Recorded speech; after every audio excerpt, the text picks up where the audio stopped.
I think really since almost going back to the late 1990s, early 2000s, tech writing, whether it was about consumer tech or startups or business and tech, has become an increasingly mainstream topic. And I think that trend has only continued.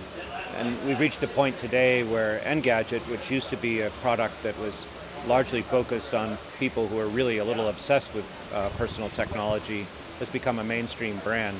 And consumers really appreciate the very expert and high integrity writing that's done on Engadget. And over at TechCrunch, which is a newer property than Engadget, hasn't been around as long, and its focus is startups. It's also, in a funny way, become a more mainstream product because so many people around the globe are really focused on how startups are not only an exciting place to work and kind of interested in how startup entrepreneurs can become wealthy, but it's also become a major part of the economic growth strategy in a lot of places. So both brands have moved interestingly to the mainstream, and I think that's true broadly of tech writing and business writing. One of the remarkable things about TechCrunch is that the global demand for it is enormous. When we look at our data on who reads it, it's read around the globe in all of the places where there's an emerging startup ecosystem. So Silicon Valley is the center of things, and then New York is big. But we're also big in London and Stockholm and Germany and across Europe. We're big in Asia, in India, in China, and elsewhere. So we've been trying to address that by staging events in those cities that have strong representation in the startup world. And we've also produced TechCrunch in Japanese, and we've produced it in Chinese. Just last year we started in China.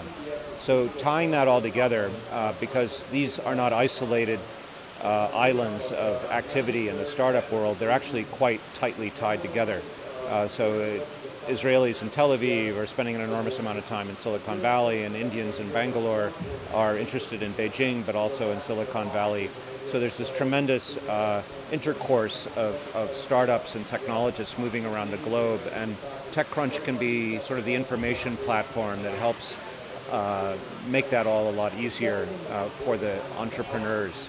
And we're really all about the entrepreneurs at TechCrunch. We're trying to make their lives better, provide a platform that allows the best companies to get the exposure that they really deserve. And Engadget is quite similar. So, you know, the fact that the astonishing takeoff in mobile in the past few years has been a remarkable thing. And the rise of the application economy and all the rest has put another sail on the remarkable enterprise that is Engadget. And the variations in that around the globe are pretty remarkable. So we have Engadget in Chinese, we have Engadget in Japanese, Engadget in Spanish, we have Engadget in the UK as a special edition. So the global component is very important. Well, CrunchBase was a little side project that the TechCrunch team under Michael Arrington started about 4 or 5 years ago. And it was really just meant to organize all the information they had on startups because there were so many startups. But today it's grown into a website that has 2 million unique users every month, and it's growing close to 100% year on year.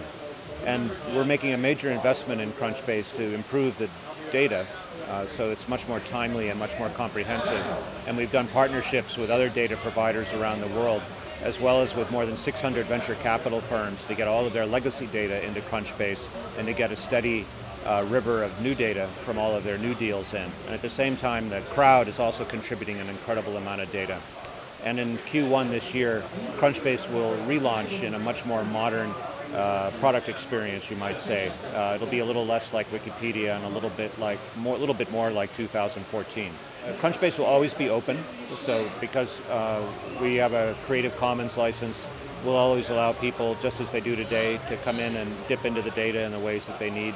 But there are, for commercial use, there just as there always has been and will continue to be, the need for a commercial license in the event someone's using the data for commercial purposes. But that's one of our big growth projects. It really is very important to the startup community because a really great comprehensive data set is so important for both investors and entrepreneurs.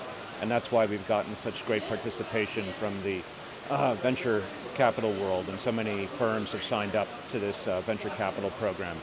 Everybody wants a great data set. That's what we're going to deliver.